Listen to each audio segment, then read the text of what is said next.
You're a man of many careers in your past lives, Yes. current life. Can you give us a list of all the different professionalisms you've done? My first ever job was pizza boy.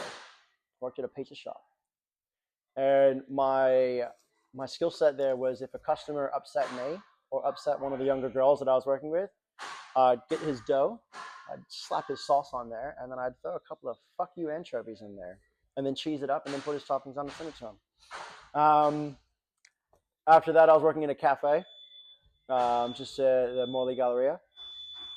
And there was one day where the guy I was working for is a real dick, and he told me he wanted me to scrape the skirtings in the cafe area, and I was like, man, that's not cool. Not when there's people walking around, not when we're open.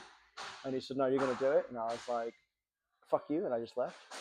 But I found it very demoralizing to get on my hands and knees and scrape the skirtings of a cafe when there's people walking around. After that, I think I got my first job at a sheet metal factory. I was a welder at a sheet metal factory. Learned how to weld through my dad.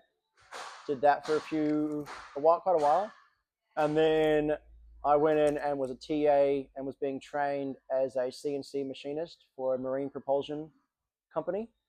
CNC machinist, and then after that, I got into glazing, so glass and glazing. Did that, got up into a leadership position, and then realized that's not for me anymore. And then, whilst doing the glass and before doing the boxing, I also started doing photography on the side as a hobby, and turned that hobby into being internationally published worldwide through my work. And then gave that up, and now I'm just a boxing coach. Full time sick. Beep. What was the biggest culture shock when you moved to Perth? The car thing took me and my dad a while. Not necessarily driving, because I wasn't driving, but my dad, we'd always walk to the wrong side of the car and then have to get out and walk to the other side of the car. There was one time we were at Rebel Sport buying a pair of baseball gloves, and we saw the price. I don't remember how much it was. Let's say it was $100. Went to pay for it, and the lady said $100. We paid. We ran out, and we thought we stole it because there wasn't any tax. We add tax on after, so we thought we stole it, and we were very happy about that. So we got told we didn't, and then our hopes and dreams went downhill. Cougar bars fucking tripped me up.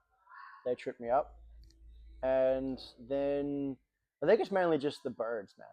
Like your crows out here are fucking huge. Not even the insects, No.